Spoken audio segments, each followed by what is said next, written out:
Hello guys. सो आज इस video में हम करने वाले हैं हमारे जावा का next topic that is tokens. ये बहुत ही बेसिक टॉपिक है हमारे जावा में आगे बढ़ने के लिए, तो लेट्स गेट इनटू इट। अब जैसे मान लो we are about to study English, हमें इंग्लिश पढ़नी है, ठीक है। हम बहुत बिगनर है, तो हम कहाँ से स्टार्ट करेंगे? सबसे बेसिक स्टेप क्या होगा? Learning ABCD, correct. तो वैसे ही जावा में जो बेसिक्स हैं that is what? Tokens, correct. तो ये हमारा सबसे स्मॉलेस्ट कंपोनेंट है हमारी प्रोग्रामिंग लैंग्वेज का, ठीक है।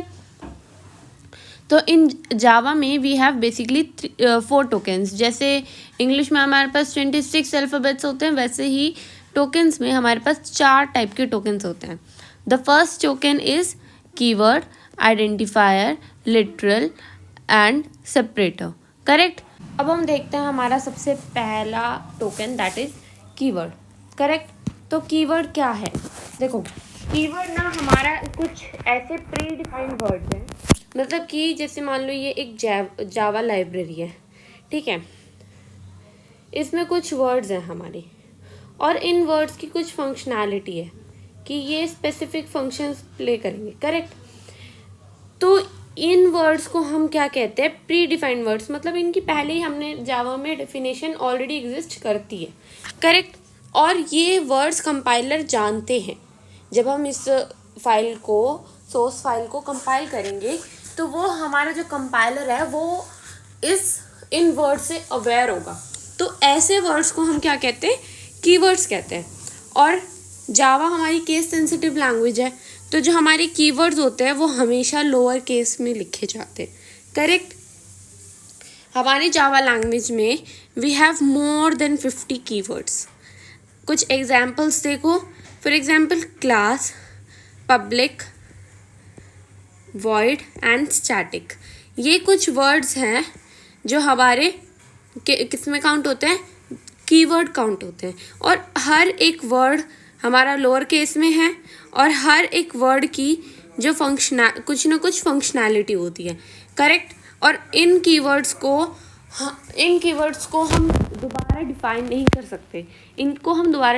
सकते। क्यों? क्योंकि ये प्री डिफाइंड है, इनकी एक ऑलरेडी एग्जिस्टिंग डेफिनेशन है, करेक्ट। अब हम हमारा सेकेंड टोकन देखते हैं दैट इज़ आइडेंटिफायर। आइडेंटिफायर क्या होता है? देखो, मान लो मैं एक क्लास बना रही हूँ, करेक्ट, एंड मैं एक यहाँ पर दूसरी क्लास बना रही हूँ, करेक्ट। अब इस क्लास में मैंने कुछ कोड लिखा, सपोज 1 2 3, ठीक है। और इस क्लास में मैंने कोड लिखा ABC, करेक्ट।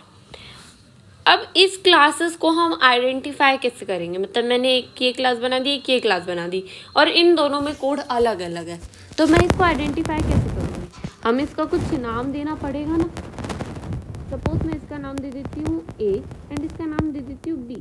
अब हमको ये आइडेंटिफाई हो जाएगा कि क्लास A में हमारे न्यूमेरिक है, क्लास B में हमारा अल्फ़ाबेट्स है, करेक्ट। तो जो हम ये जो नेम प्रोवाइड कर रहे हैं ना अपनी क्लासेस को या किसी भी कंपोनेंट को, सपोज हम वेरिएबल को भी, जैसे इंट A या फिर इंट हेलो, ठीक है, ऐसे। या फिर हम कोई मेथड बनाते हैं, तो सपोज वॉइड मेन, ये जैसे एक नाम दे दिया हमने, या फिर वॉइड हेलो।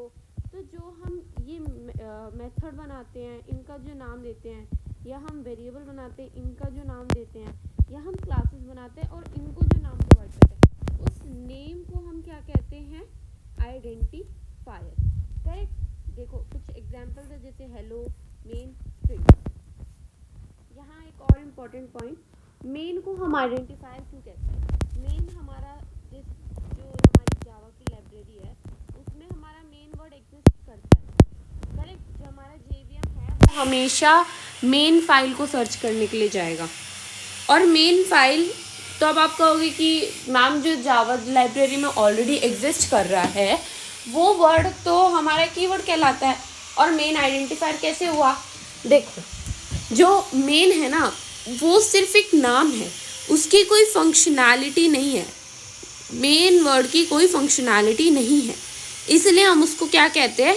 आइडेंटिफायर। वो सिर्फ एक नेम है जो हमारा JVM जानता है।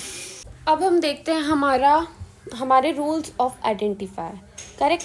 देखो, जो हम नेम प्रोवाइड करते हैं वो नेम हम ऐसे ही जो भी दिमाग में आ गया वो नहीं दे सकते, मतलब उसके भी कुछ रूल्स फॉलो करते हैं। सपोज जैसे आप कोई नेम प्रोवाइड करते हो, जैसे कोई बच्चा वगैरह पैदा होता है तो हम उसको एक नेम, उसका नामकरण करते हैं, तो हम उसका नाम कुछ ऐसे देते हैं ना, मानसी, केशव, सक्षम टाइप। ऐसे नाम तो नहीं दे सकते ना हम कि भाई 1213 5H पैदा हुआ है, या फिर ABC35 पैदा हुआ है, या फिर $ABC पैदा हुआ है। ऐसे नाम हम जनरली नहीं देते ना, मतलब दे सकते हैं बट समहाउ आप खुद सोचो हाउ डिफ़िकल्ट इट इज़, है ना। तो ये तो फिर भी हम एक बार के लिए दे सकते हैं, but when it comes to identifier तो हमारे पास कुछ पर्टिकुलर स्पेसिफिक रूल्स होते हैं। ठीक है, तो let's begin with the rules. We can not started with number, मतलब कोई भी हम नेम दे रहे हैं तो उसको हम एक नंबर से स्टार्ट नहीं करेंगे। अब यहाँ मैं क्लियर कर दूँ, देखो हम मान लो मैंने ये एक नंबर से स्टार्ट करा, तो ये क्या हो गया, गलत। ठीक है, एक नॉर्मल नेम हम दे सकते हैं। अब अगर मान लो मैं यही नंबर मैं लास्ट में लगा दूँ तो क्या ये नेम एक्सेप्ट होगा? बिल्कुल होगा। क्यों? क्योंकि इससे सिर्फ ये कहा है कि we can not started with number, मतलब उसको हम स्टार्ट नहीं कर सकते, बट बीच में या फिर लास्ट में हम उसको कहीं पे भी लगा सकते हैं। मैं ऐसे भी लिख सकती हूँ, करेक्ट, मैं ये नेम भी दे सकती हूँ एंड ये एक्सेप्ट होगा, बट मैं स्टार्टिंग में कोई नंबर नहीं लगा सकती, मैं ऐसे नहीं लिख सकती। No, correct. So this is the first rule. Second rule क्या कहता है, we can not use space in between. मतलब जैसे मान लो आपका कोई नाम है, मान लो मैं मानसी लेके चलती हूँ, मानसी शर्मा, करेक्ट। तो हम कैसे लिखते हैं, ऐसे करके लिखते हैं नेम, हम बीच में यहाँ स्पेस डालते हैं, यही हमें अवॉइड करना है, करेक्ट। अगर हम मानसी शर्मा लिख रहे हैं तो हम उस नेम को ऐसे लिखेंगे, मतलब बीच में स्पेस अवॉइड करना है। अगर मैं हेलो लिख रही हूँ, हेलो वर्ल्ड लिख रही हूँ, तो हेलो वर्ल्ड के बीच में कोई स्पेस जो है वो नहीं होना चाहिए। It should be written as hello and world, correct. तो इसका मतलब ये हो गया कि हमें स्पेस का यूज़ नहीं करना है हमारे वर्ड्स के बीच में, so that will be name. अब हम देखते हैं नेक्स्ट क्या कह रहा है, dollar and underscore are the only special character allowed. मतलब कि @ एम्परसेंड, करली ब्रेसेस, कॉलन और परसेंटेज, ऐसा कोई भी स्पेशल कैरेक्टर हम यूज़ नहीं कर सकते एक्सेप्ट डॉलर और अंडरस्कोर। अब हम ऐसे लिख सकते हैं डॉलर हेलो, क्या ये एक्सेप्टेबल होगा? आराम से होगा, चाहे आप डॉलर बी यहाँ लगाओ, बीच में लगाओ, एंड में लगाओ, everything will be acceptable, correct, ये भी एक्सेप्टेबल। ऐसे ही अगर मैं अंडरस्कोर की बात करूँ तो ऐसे underscore hello acceptable, hello underscore world acceptable, correct. तो आप चाहे बीच में लगाओ, बाद में लगाओ, कहीं भी लगाओ, डॉलर और underscore will be allowed. Fourth rule क्या कह रहा है, we can not use any keywords as an identifier. मैंने अभी आपको स्टार्टिंग में बताया था कि जो हमारे कीवर्ड्स होते हैं वो स्पेशल नेम होते हैं और उनकी कुछ स्पेशल फंक्शनैलिटी होती है, तो आप उनको एज अ नेम मॉडिफाई नहीं कर सकते हो, मतलब आप उनको एज अ नेम नहीं दे सकते हो। आप ऐसे नहीं लिख सकते इंट या फिर इंट पब्लिक, ऐसे नहीं दे सकते। You have to provide a name here, you have to provide a name, you can not use these keywords as name, correct. अब हम देखते हैं कन्वेंशन। कन्वेंशन क्या होता है, देखो रूल्स एंड कन्वेंशन के बीच में एक बहुत ही थिन लाइन होती है। रूल्स का मतलब होता है यू मस्ट फॉलो इट, ठीक है, और कन्वेंशन का मतलब होता है यू शुड फॉलो इट, मतलब it's a good practice, correct. तो यही है कि जो कन्वेंशन है वो हमारे रूल्स नहीं है, बट वो एक इंडस्ट्रियल स्टैंडर्ड्स है जो हम यूज़ करते हैं ताकि हम एक प्रॉपर फॉर्मेट और एक फॉर्मली हम चीज़ों को कन्वे कर सकें, करेक्ट, यूज़ कर सकें। तो कुछ स्टैंडर्ड्स के अकॉर्डिंग जब हम कोई चीज़ें इम्प्लीमेंट करते हैं तो उनको हम क्या कहते हैं, कन्वेंशन, करेक्ट। तो वी हैव टू कन्वेंशन। देखो अभी हमने first is name, class name should be written in upper camel case. मतलब मान लो मैं यहाँ कोई क्लास बना रही हूँ, तो देखो हम उसको ऐसे भी लिख सकते हैं, कोई गलत नहीं है, हम एच को छोटा भी लिख सकते हैं, बट इट इज़ प्रेफरेबल कि आप एच या मतलब जो भी उसका नेम है उसका फर्स्ट लेटर कैपिटल रखें, मतलब कि अपर कैमल केस में रखें। This is the first rule. Second rule क्या कहता है, वेरिएबल या मेथड। वेरिएबल मतलब जो हमारा वेरिएबल है एक्चुअल में, और मेथड मतलब जो हमारा फंक्शन है, ठीक है। तो उनको हमें लोअर कैमल केस में लिखना है, करेक्ट। लोअर कैमल केस में मतलब जैसे कि मान लो मैं यहाँ लिख रही हूँ इंट हेलो। देखो आप ये भी लिख सकते हैं इंट ए, ये भी लिख सकते हैं, बट प्रेफरेबल क्या होता है, you right it like this, correct, या फिर you right it like this. So this is the second convention. अब हम देखते हैं हमारा third token, that is literal. अब लिटरल क्या होता है, देखो मान लो मैंने कोई यहाँ वेरिएबल बनाया है इंट ए। अब इस इंट ए को मैं कोई वैल्यू देती हूँ, दैट इज सपोज 10, ठीक है। तो ये जो मैंने यहाँ पे डेटा पास किया ना 10, इस डेटा को हम क्या कहेंगे, literal. Literal is basically a data जो हम पास करते हैं, हम मतलब प्रोग्रामर, जो एक प्रोग्रामर डेटा पास करता है प्रोग्राम में, उसको हम क्या कहते हैं, उस डेटा को, that is known as literal. तो लिटरल कितने टाइप के होते हैं, लिटरल होते हैं हमारे 4 टाइप के, that is number, character, string and Boolean. Let's see.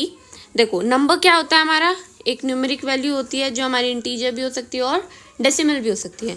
It can be 10, 10 point something और 9 पॉइंट समथिंग और 5.3, 2.5, एनीथिंग, इंटीजर और डेसिमल्स, करेक्ट। कैरेक्टर, अब आते हैं कैरेक्टर। कैरेक्टर्स क्या होते हैं, देखो it should be passed with in single quotes, ठीक है, मतलब कि ये हमारे सिंगल कोट्स के अंदर पास होने चाहिए, और इनकी मैक्सिमम लेंथ क्या होनी चाहिए, 1, मतलब सिर्फ एक ही कैरेक्टर होगा। अब वो कैरेक्टर क्या होता है, अल्फ़ाबेट, नंबर और स्पेशल कैरेक्टर। इट मीन्स कि ए अल्फ़ाबेट और नंबर और एनी स्पेशल कैरेक्टर, और उनकी मैक्सिमम लेंथ क्या होनी चाहिए, 1, मतलब सिर्फ एक ही लेंथ होनी चाहिए, और किसके अंदर पास होनी चाहिए, डबल को वो सिंगल कोट्स के अंदर।